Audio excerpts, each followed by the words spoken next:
Um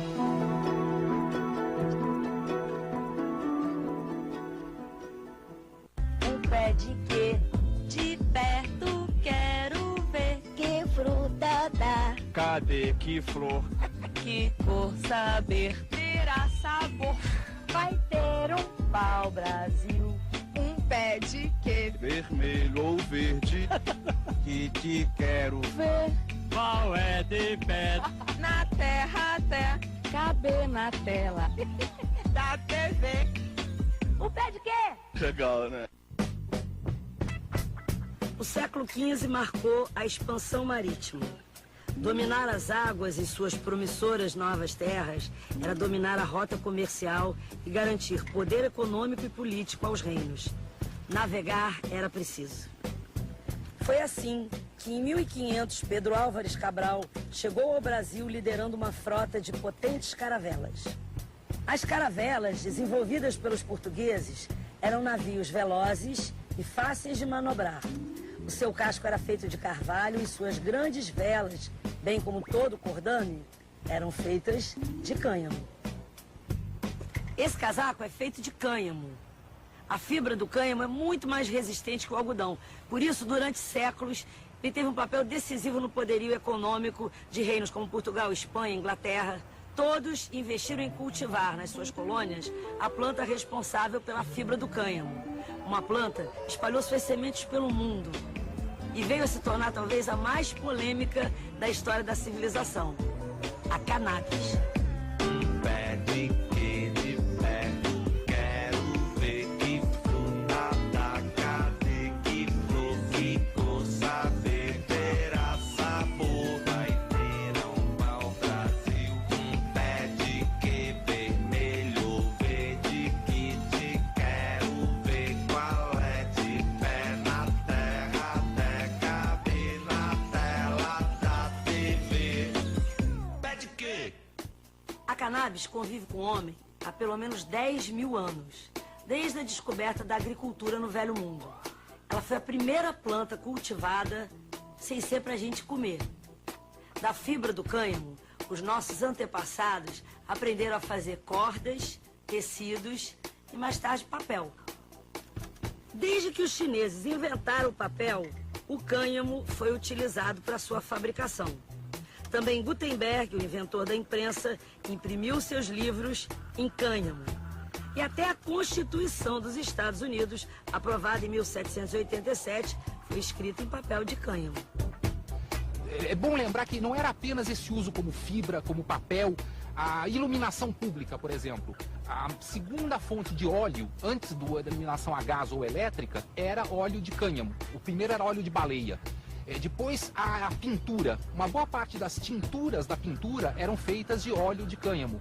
A tela das pinturas era feita de tecido de cânhamo, de tal forma que a palavra em inglês para tela, que é canvas, é uma palavra que vem da denominação holandesa para cânhamo, que é cannabis. Então havia um uso tradicional, medicinal, industrial, etc.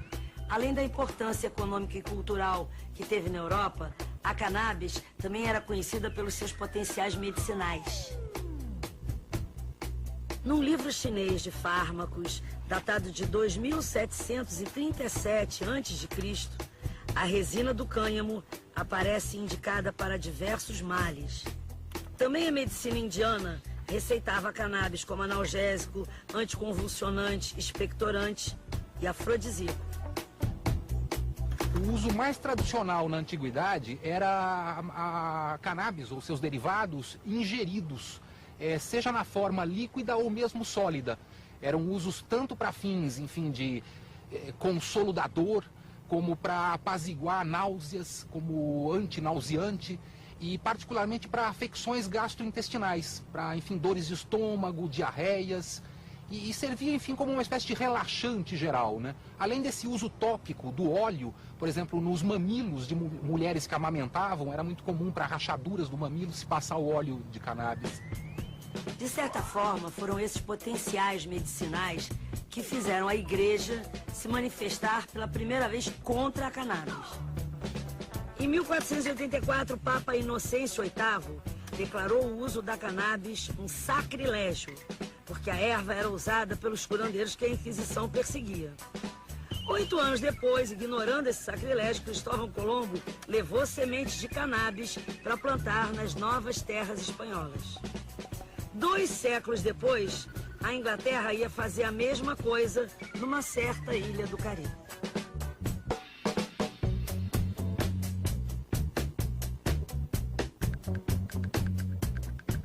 Em 1670, a coroa inglesa invadiu a Jamaica e levou para lá uma enorme quantidade de escravos africanos. O objetivo inglês era transformar a ilha numa grande plantação de cannabis e garantir a sua autossuficiência em linho-cânhamo. Com o passar do tempo, a cannabis acabou se tornando uma questão de identidade na Jamaica colonizada. A Jamaica ficou conhecida pelo Rastafari, que é uma forma de vida, uma regra, com muitas características do judaísmo, do cristianismo, e ainda hoje alguns dos seus adeptos utilizam a cannabis em rituais de limpeza e purificação, mas de forma controlada. O Rastafari surgiu em 1930 com a coroação do Rastafari Makonnen, que alegava ser descendente direto do rei Salomão.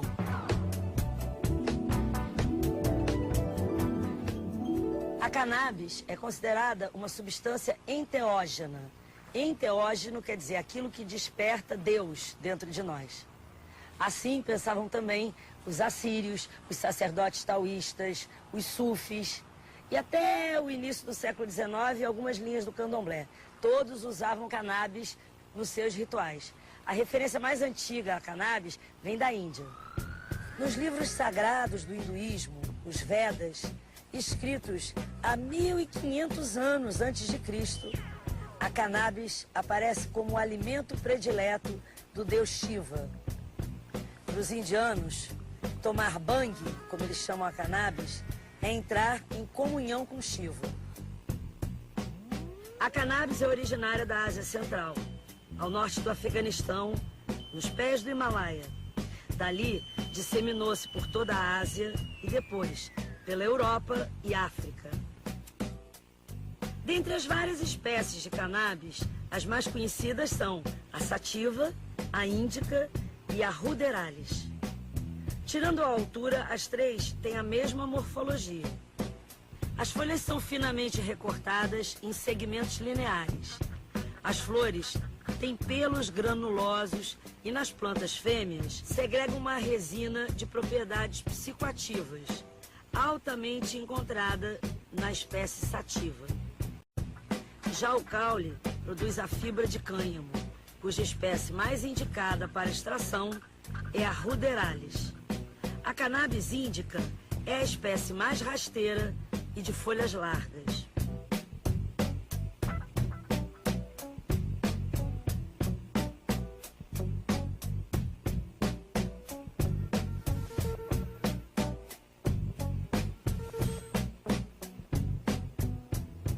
Em 1783, Portugal instalou no Brasil a Real Benfeitoria de Linho-Cânhamo para atender a demanda internacional dos produtos à base dessa fibra. As primeiras fazendas de linho-cânhamo foram instaladas no sul do país, mas a coroa também financiou hortos no Pará, Amazonas, Maranhão, Bahia e no Rio de Janeiro. A cannabis talvez seja a única planta trazida para o Brasil tanto pelos portugueses quanto pelos escravos vindo de Angola. E como eles costumavam fumá-la, ficou conhecida como fumo da Angola. No Brasil, até 1905, a propaganda dos cigarros Grimaud, que eram feitos à base de cannabis índica, garantia a sua eficiência no combate à asma, catarro, insônia, roncos e até flatos. Hoje em dia a gente ouve falar muito em descriminalização das drogas. O Júlio Adiala estava interessado na tese de mestrado dele justamente no contrário, em como essas substâncias que eram usadas com fins medicinais ou rituais viraram drogas, foram criminalizadas. Por exemplo, a cannabis, desde quando ela passou a ser A legislação que passa a proibir, né, as drogas no Brasil é de 1921. A partir daí a gente começa a ter uma série de proibições. E principalmente na década de 30 começa a haver uma repressão grande, vão haver expedições ao Nordeste para destruição de plantações, começa a haver muitas prisões já em função disso, e os jornais começam a noticiar como um problema, né? Um problema terrível, uma planta que existia e ninguém conhecia. Mas ela era usada livremente? Tem muitos registros que falam do uso da cannabis entre os escravos africanos. Gilberto Freire fala que nos canaviais nordestinos existia um uso, né, no período principalmente da entre-safra, daquilo que eles chamavam de liamba, diamba, maconha, pango, né, uma substância que era utilizada bastante pelos Esses africanos. nomes todos são nomes africanos para cannabis. Chamavam também de fumo de Angola, o que para muitas pessoas indicava a origem, né, dessa planta quando veio para o Brasil. E você acha que ela acabou virando também uma forma de resistência à desafricanização? Provavelmente sim. Por ter essa característica socializadora, né, não ser um consumo individual, ser um consumo em grupo, certamente ele contribuía para a manutenção de certas tradições, certos costumes, né? O próprio Edson Carneiro, que fala do uso no quilômetro de Palmares, diz que também era utilizada nos candomblés, então tinha uma ligação ritual também. O jamba sarambamba. Quando eu fumo a jamba, fico com a cabeça tonta e com as minhas pernas zamba. Fica zamba, mano. Você acha que o fato dela congregada, ela reunida, ela formar esses grupos, contribuiu para ela ser criminalizada? É possível. Na verdade, a gente teve já em 1830 aqui no Rio e em 1866 em São Luís do Maranhão, proibições específicas do pito do pango. Ah, o pito, o cachimbo, né? E o pango, que era um nome que era Pango também a conhecida. Na verdade, havia um controle, uma repressão a esses grupos e as suas práticas, como já tinha havido antes em relação ao candomblé, em relação ao próprio samba, em relação ao samba. Então, acho que tem uma associação muito grande aí entre o negro, a origem, né, social do hábito de fumar, os negros, os africanos, escravos, essa população pobre que vai formar uma camada da sociedade brasileira e uma tentativa de controle desses grupos por parte do Estado brasileiro. A estratégia de associar a cannabis à insanidade e à violência é muito antiga. O primeiro registro que existe é de 1798, quando Napoleão Bonaparte invadiu o Egito e decretou a proibição do uso da bebida e do fumo. O Napoleão alegou que ao consumir a cannabis, os islamitas adquiriam um comportamento violento, perigoso. Mas o que o imperador queria mesmo, na real, era boicotar a exportação de fibra de cânhamo, cujo principal comprador era sua inimiga, Inglaterra.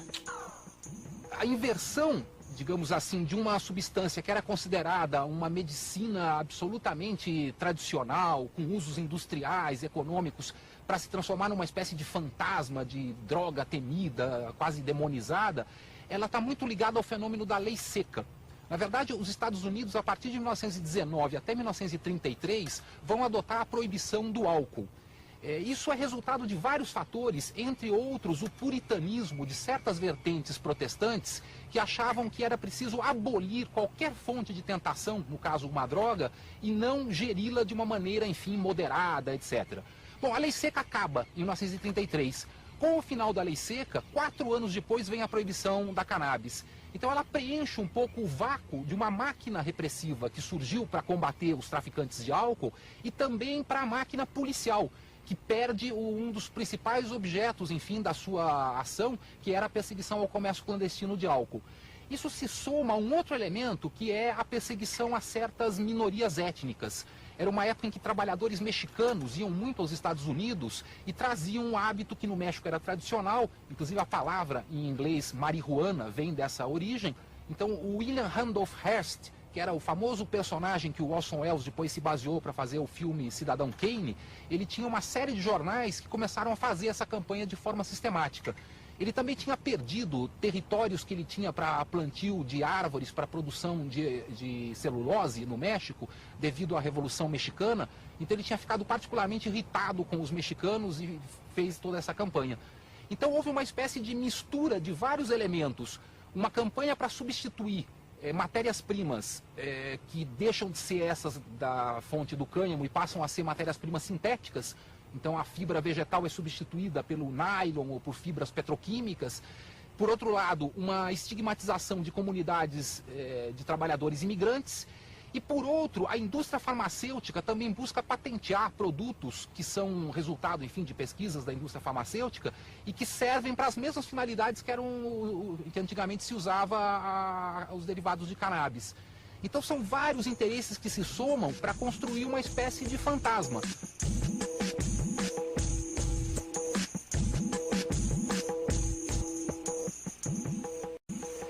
Que substâncias a cannabis contém que produz esses efeitos psicoativos? A cannabis ela contém mais do que 60 substâncias psicoativas, ou seja, que atuam no cérebro das pessoas. A principal de todas é o THC, que é uma substância que se liga em alguns receptores do cérebro e faz com que haja alteração da percepção do tempo, alteração da percepção do ambiente, alteração da atenção, alteração da memória e alteração da percepção de forma geral. Só que outras substâncias, como por exemplo o canabidiol, que por algum motivo ela faz o efeito exatamente oposto do THC, também exerce de alguma forma uma eficácia psicoativa. Está presente na mesma planta. Exatamente. O veneno e o antídoto. Mais ou menos isso, quer dizer, um estudo que foi conduzido na África do Sul mostrou que naquela região da África do Sul as amostras da cannabis elas não continham essa outra substância chamada canabidiol que apazigua isso, que acalma. Exatamente, ou seja, as pessoas naquela região tinham muitos sintomas psicóticos muito fortes. E no Brasil? No Brasil ela apresenta uma quantidade um pouco maior de canabidiol, que é essa outra substância, que parece que evita com que haja esses efeitos tão intensos como visto em outros países. Uma pessoa, por exemplo, que tinha uma latência ou uma propensão a ter uma psicopatia grave, ela pode, pelo uso da cannabis, despertar aquilo e depois ela apresentar aqueles sintomas independente dela ter fumado ou não? O uso não medicinal da cannabis em pessoas que têm história familiar ou que tenham tido transtornos psiquiátricos é altamente desaconselhado.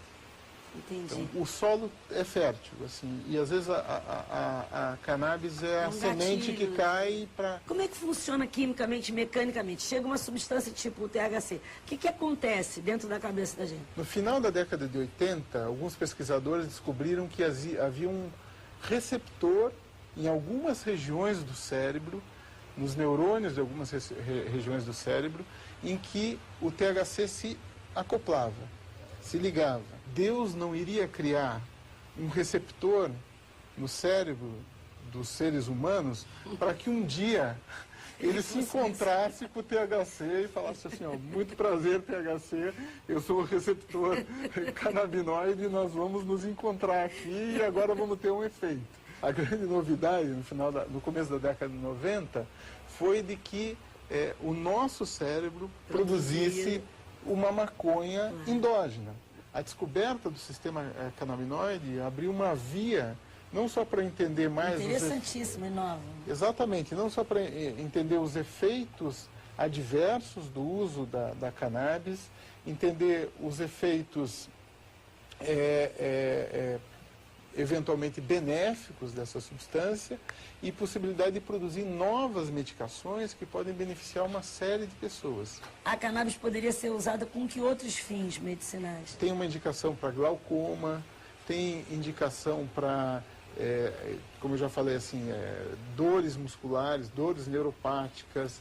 Ela tem indicação para outras condições também, como ansiedade, se for usado epilepsia, ansiedade, se for usado em doses bem baixas, em doses bem altas, ao contrário, aumenta muito a ansiedade. Com HIV também. Com HIV também, náuseas imensas em pessoas que fazem quimioterapia devido a câncer. Tem um potencial grande. Um potencial grande. Agora, a forma fumada a pessoa não sabe quanto que está consumindo, não sabe o que tem lá dentro, pode ser muito prejudicial. A pessoa pode desenvolver quadros de psicose, de ansiedades extremas, ou seja, ela é muito bem indicada para fins medicinais. Para fins não medicinais ou recreativas, ela deve ser altamente desaconselhada, especialmente em pessoas que têm uma história familiar de transtornos psiquiátricos ou que tenham transtornos psiquiátricos em si.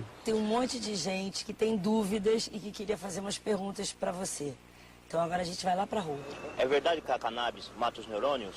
Isso não se pode ainda afirmar categoricamente, entretanto, estudos de neuroimagem já comprovam que o uso crônico e pesado dessa substância pode levar a alterações no funcionamento cerebral e, em alguns estudos, pode levar a algumas alterações a estruturas específicas do cérebro. A cannabis causa dependência? Já é comprovado que a cannabis causa, sim, dependência psicológica e em uma parcela de pessoas que consomem pesadamente a cannabis pode sim causar dependência física, apesar de que muito mais leve do que outras drogas como a heroína e a cocaína. Fumar um cigarro de cannabis dá câncer? O cigarro da cannabis causa tanto câncer como, por exemplo, o tabaco, além de poder levar a alterações inflamatórias na árvore pulmonar em pessoas que consomem frequentemente a forma fumada. O Fernando Gabeira fala que se a cannabis fosse uma família, teria 2 filhos unidos e separados pela mesma característica genética, o THC. Um dos filhos, com menor índice dessa substância, produz o cânhamo e todos os derivados comerciais e farmacêuticos. O outro filho, devido ao alto teor de THC, produz essa substância psicoativa. Na maioria dos países, a plantação do cânhamo é proibida. É um irmão pagando pelo outro. No ano 2000, cientistas da Califórnia concluíram que a cannabis provoca câncer, enquanto cientistas ingleses afirmaram que a cannabis pode curar o câncer. Nas primeiras décadas do século XX, a cannabis era responsável por comportamentos agressivos e perigosos. Em meados do mesmo século, a cannabis passou a representar apatia, desânimo. Muitos dizem que a cannabis diminui a libido. Na Índia, ela é considerada afrodisíaca. Se existe uma coisa que a gente pode afirmar sobre a cannabis, é que não existe consenso sobre ela. Em 10.000 anos de convivência com o homem, ela foi tão amada quanto odiada, tão cultivada quanto destruída. Definitivamente, do ponto de vista da cannabis, a humanidade deve parecer muito louca, né?